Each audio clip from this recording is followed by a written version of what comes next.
it's Galfi Galfette. Today, I'm going to show you the differences between the MIDI track, instrument track, and audio track. To add any kind of track, you can click on the little plus button here and choose the type of track.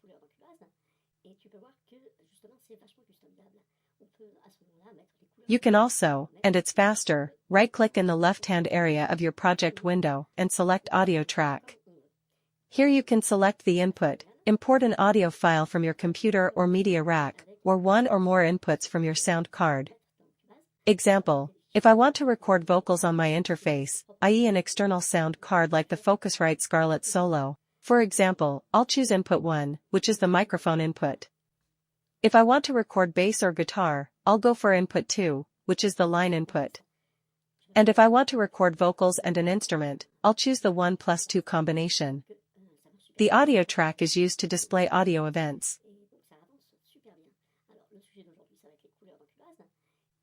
It also gives you access to the audio editor by double-clicking on an event. I'll talk about the audio editor in a later video. Usually, an audio track is not affected by tempo. For example, if I play my audio track at the default tempo of 120,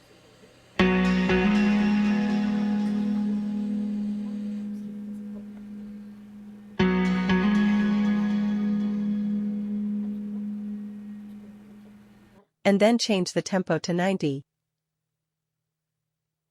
you'll see that my grid has changed, but the audio event plays at the same speed.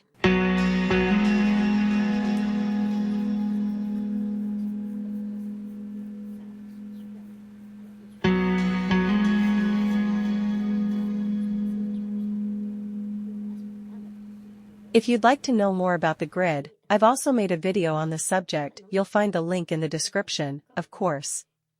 In order to work, a MIDI track must be linked to a MIDI sound library and to a controller. It has other roles, but I'll tell you about it in later videos. In most cases, I prefer to use an instrument track, which is already linked to a sound library, such as Retrolog, Halion Sonic or PadShop, which are 3 synthesizers supplied by default with Cubase. When you open an instrument track, you can play directly, either through a controller. Here, for example, it's my LPK25 mini keyboard.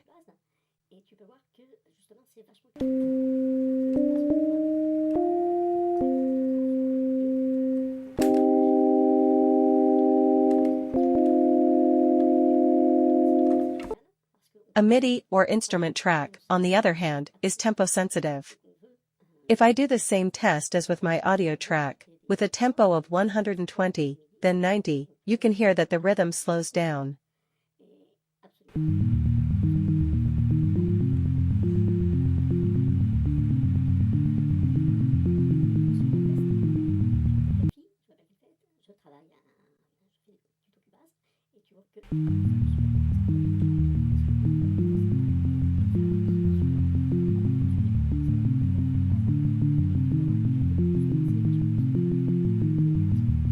Finally, by double-clicking on a MIDI event, you can access the MIDI editor, which I'll tell you more about in a later video.